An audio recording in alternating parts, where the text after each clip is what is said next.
Salut tout le monde, je suis très contente de vous retrouver aujourd'hui pour mon top 10 des séries de mon enfance. Presque la totalité des séries qui seront abordées dans cette vidéo peuvent être considérées comme des séries cultes, puisque ce sont des séries que presque tout le monde connaît. En tout cas, si vous avez mon âge ou si vous êtes un peu plus âgé, en théorie, vous connaissez l'intégralité des séries présentes dans cette vidéo, ou presque l'intégralité, ou alors, au minimum, vous connaissez leur existence. Ces séries ont toutes une date de sortie comprise entre 1997 et 2007. J'ai essayé de classer un minimum ces séries par préférence en me basant sur mes souvenirs de quand j'étais petite. Donc bien sûr, j'ai une préférence pour les séries qui vont être en haut du classement, mais j'apprécie vraiment toutes les séries présentes dans cette vidéo.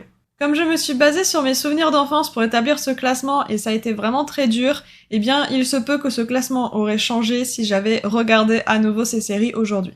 Dernier point avant de commencer, à l'époque il n'y avait pas beaucoup de séries, en tout cas je n'avais que les chaînes gratuites, donc les séries étaient très limitées et c'est pour ça que dans ce classement il y a également des sitcoms. Et on commence avec la série Malcolm, donc déjà qui ne connaît pas cette série puisqu'elle passe quand même assez régulièrement à la télé encore aujourd'hui. Cette série est 10e parce que quand j'étais petite je regardais beaucoup d'épisodes puisque ça passait quand même très régulièrement à la télé. L'inconvénient, c'est que je n'ai jamais pu avoir l'histoire complète dans le bon ordre, puisque c'était toujours un épisode assez aléatoire. Donc voilà, je n'ai jamais connu vraiment l'histoire complète de Malcolm, et c'est une série qui m'intéressait pas spécialement quand j'étais petite. En numéro 9, nous avons Stargate, et même plus précisément Stargate SG1 et Stargate Atlantis, puisque ce sont les deux séries Stargate que j'ai regardées quand j'étais petite. Donc ça passait à la télé, il me semble que c'était vraiment la trilogie du samedi, ça en faisait partie, donc c'était super chouette, je regardais ça avec mon frère et ma sœur. Alors j'étais vraiment petite, donc pour le coup je regardais pas trop, puisque c'était pas vraiment de mon âge. Déjà à l'époque j'adorais le personnage de Teal'c, et je sais que un jour je me referai tous les Stargate, puisque c'est vraiment une série que j'aime bien, mais l'inconvénient c'est que je ne l'ai jamais finie. Mais du coup Stargate n'est que en 9e position, puisque je n'ai jamais terminé l'histoire, donc je ne peux pas avoir un vrai avis sur cette série. Nous avons ensuite la série Monk. J'apprécie beaucoup ce personnage, j'apprécie aussi beaucoup les enquêtes, donc du coup le mix des deux est parfait. Donc j'adorais ça quand j'étais petite, je regardais souvent des épisodes, même si c'était pas forcément dans le bon ordre, et c'était pas grave, j'adorais les enquêtes. Du coup je passais à chaque fois un super bon moment. En numéro 7, j'ai l'impression que personne ne connaît cette série, il s'agit du Destin de Lisa. Si vous ne connaissez pas, il s'agit un peu d'une histoire à la Ugly Betty. Donc Lisa est une fille, on va dire, moche, voilà, et du coup elle tombe amoureuse, si je dis pas de bêtises, de son chef. Et lui, bien sûr, c'est un homme beau qui sort avec une fille qui est très jolie, hein, si je dis pas de bêtises, c'est ça, hein, le speech. Bien sûr, il se passe beaucoup de choses, et je spoil pas la fin, mais vous avez deviné du coup ce qu'il se passe vers la fin de la série. Mais du coup, j'adorais cette série, je me souviens que tous les soirs, je me mettais devant la télé avec ma maman et on regardait les nouveaux épisodes et on n'en a raté aucun. On a eu vraiment toute l'histoire, donc tous les soirs, on était devant la télé, c'était trop bien, c'était des super souvenirs que j'ai. Après, c'est le genre de série que je sais très bien que si je la regarde maintenant, je ne vais pas l'apprécier, je vais même peut-être la détester. Mais du coup, quand j'étais petite, j'appréciais beaucoup, donc je préfère garder ce souvenir-là et même pas tenter de regarder un épisode. Je garde ce souvenir et c'est tout. En numéro 6, nous avons la série Touche pas à mes filles, donc une série que j'ai regardée quand j'étais quand même un peu plus grande, donc je devais avoir au moins une dizaine d'années, alors que les séries précédentes, je pouvais en avoir un peu moins. Pour ceux qui ne connaissent pas ou qui ne se souviennent pas de cette série, eh bien nous suivons une famille, donc les 2 parents et les 3 enfants, en tout cas pour la saison 1. Voilà, je spoil pas bien sûr. Donc nous suivons surtout principalement les 3 enfants, où nous avons la plus grande qui est blonde, la bimbo, un peu bête, voilà, un peu cliché, mais voilà, c'est typiquement le cliché. La deuxième fille qui, elle, est super intelligente, super douée, et le garçon, le dernier de la fratrie, qui, lui, fait un peu des bêtises, tout ça. Et c'est vrai que moi, ce que j'adorais dans cette série, c'était l'opposition entre les 2 sœurs, puisqu'elles sont totalement différentes, elles sont tout le temps un peu en rivalité, même si pourtant elles s'apprécient beaucoup, et c'est vraiment ça que j'apprécie en fait dans cette série. On continue dans le même thème avec Ma famille d'abord, donc série très connue qui est passée énormément à la télé, donc j'imagine que vous la connaissez. C'est un peu le même principe, on suit une famille avec 3 enfants, et voilà, il se passe plein de choses, mais c'est pas exactement le même thème. Voilà, je vous laisse aller voir si vous connaissez pas, mais je suis quasi certaine que vous connaissez. J'adorais cette série et je l'ai regardée énormément de fois, et je sais que même quand j'étais au collège ou au lycée, je m'étais refait vraiment tous les épisodes. Je sais que même aujourd'hui, je peux encore apprécier cette série, et il y a des citations même que je ressors de temps en temps qui viennent de cette série.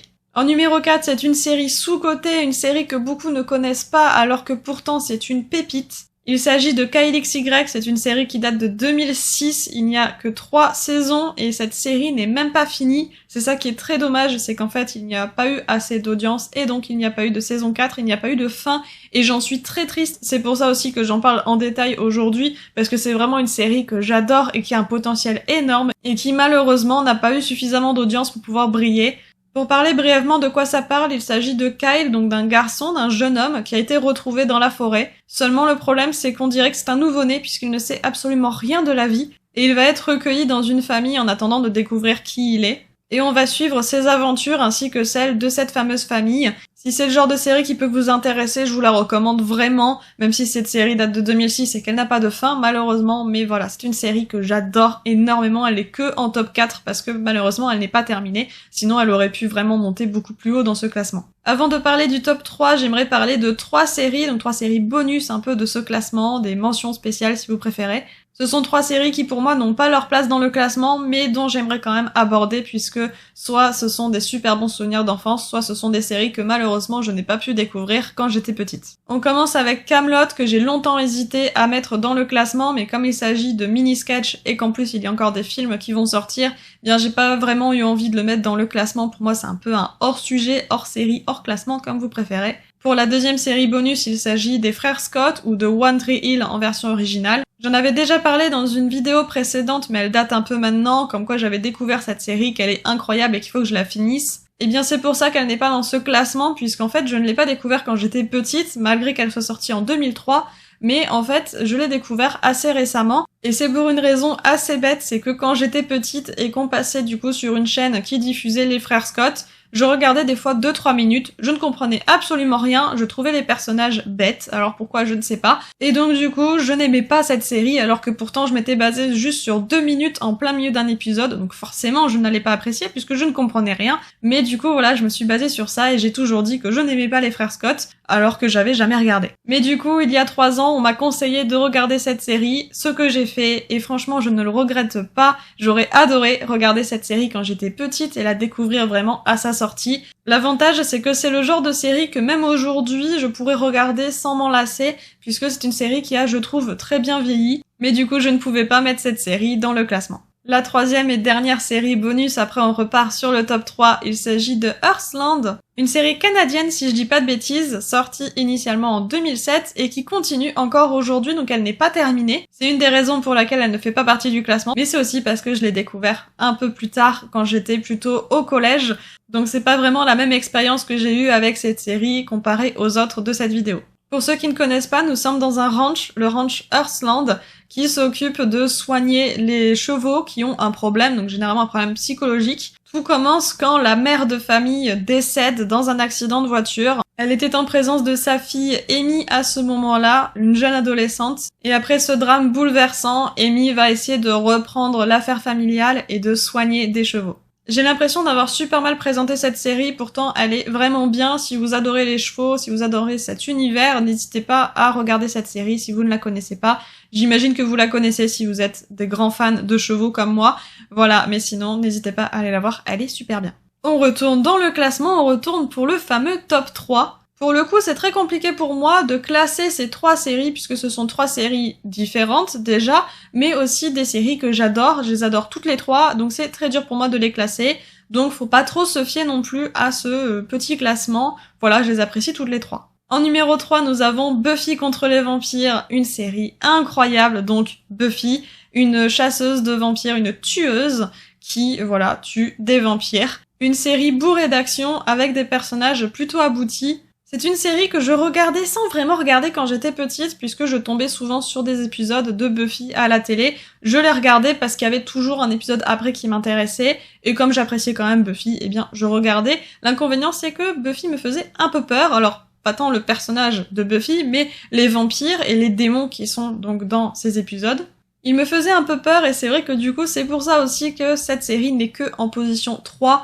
Aujourd'hui, ça m'arrive encore de regarder des épisodes de Buffy parce que j'adore cette série, donc voilà, c'est pour ça qu'elle est en 3e position. En 2e position, ça va sûrement vous choquer, mais il s'agit de la série Hundestress. Qui se souvient de Hundestress? Qui se souvient de cette série? N'hésitez pas à me dire en commentaire si vous vous en souvenez ou non. Je me souviens que quand j'étais petite, je dansais dans le canapé, j'essayais de reproduire un peu les chorégraphies, ce genre de choses, parce que j'adorais cette série. Dans cette série espagnole, nous sommes dans une école d'art dramatique, nous suivons la nouvelle promo qui vient d'arriver, donc des nouveaux élèves. Et ils souhaitent tous réussir pour pouvoir après être chanteurs, danseurs ou même travailler dans des comédies musicales. Bien sûr, ce n'est pas que de la danse et du chant, il y a aussi d'autres choses à côté, des histoires, et du coup c'est ça qui est quand même intéressant. Et d'ailleurs, je ne sais pas si vous en avez entendu parler, mais il va y avoir une série, c'est un peu sous forme de suite, donc on serait par exemple 20 ans après, alors je sais pas exactement combien de temps après, mais on serait quand même plusieurs années après, ou même d'ailleurs les anciens élèves deviendraient pour certains professeurs dans cette école, et du coup on suivrait apparemment de nouveaux élèves. Voilà, c'est tout ce que je sais là-dessus, et ça sort bientôt, il n'y a pas encore de date, en tout cas j'en ai pas vu, et du coup je suis super contente qu'il y ait une potentielle suite, ou du moins une série dérivée de celle-là.